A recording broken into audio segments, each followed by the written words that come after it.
سب سے بڑی تمنا تو یہی ہوتی ہے کہ یعنی پیشنٹ کو دیکھیں گے تو مزہ آئے گا، کیونکہ وہ نشے میں نہیں ہوگا کہ چلے ایک جھلک اس کی ایسے نظر آ جائے گی جبکہ وہ نشے میں نہیں.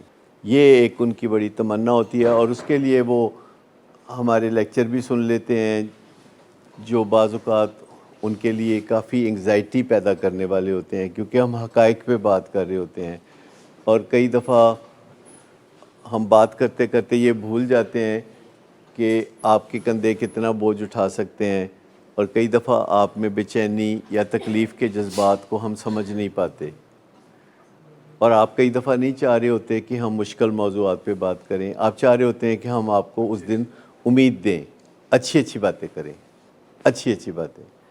تو دو باتیں تو زندگی میں آپ میرے خیال میں سب لوگ ایگری کریں گے کہ برا محسوس کرنا آپ واقف ہیں. بہت سارے لوگ تو اس بات سے واقف نہیں کہ یہ برا محسوس کرنا کیا ہوتا ہے، اور مزہ آنا یا نہ آنا آپ اس بات سے واقف ہیں کہ مزہ آتا ہے کہ نہیں آتا زندگی میں. اب آپ جیسے سوچیں کہ ہماری ٹیم نیوزی لینڈ میں 3 میچ ہار گئی ہے، جو 3 میچ ہار گئی ہے تو ہم بھی برا محسوس کر رہے ہیں اور ان کو بھی برا بھلا کہہ رہے ہیں تو وہی پلیئر، وہی بیسٹ 11 ہے ہمارے پاس جو کھلانی ہے، لیکن ہم اس بندے کو یا اس ٹیم کو برا محسوس کرنے کی کوشش کر رہے ہیں، برا محسوس کرانے کی کوشش کر رہے ہیں، جو کہ پہلے ہی برا محسوس کر رہی ہے. اپنی پرفارمنس خراب ہونے کی وجہ سے وہ پہلے ہی برا محسوس کر رہی ہے ٹیم. اوپر سے ہم جو ہیں ان کا بستی پروگرام ٹی وی پہ شروع کر دیتے ہیں.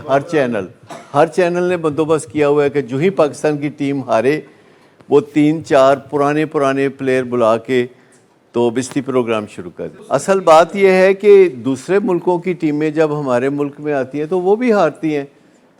ایک زمانہ تھا ریگولرلی جو بھی ٹیم پاکستان آتی تھی ہم وکٹیں ہی ایسی بناتے تھے، سلو وکٹیں، تو ہار جاتے تھے. ہوم گراؤنڈ کا ایڈوانٹیج تو ہوتا ہے، اور ہمارے جو پلیئرز ہیں ان کی گرومنگ بھی ان کے اپنے اوپر ہی ڈیپینڈ کرتی ہے.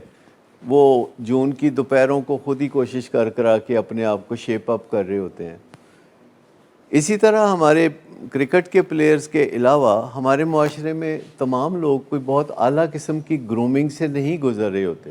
اس معاشرے میں رہتے ہوئے یا کسی بھی معاشرے میں رہتے ہوئے یہ عام بات ہے کہ آپ کامیاب ہوں یا ناکام ہو موڈ آپ کا خراب ہی ہوگا.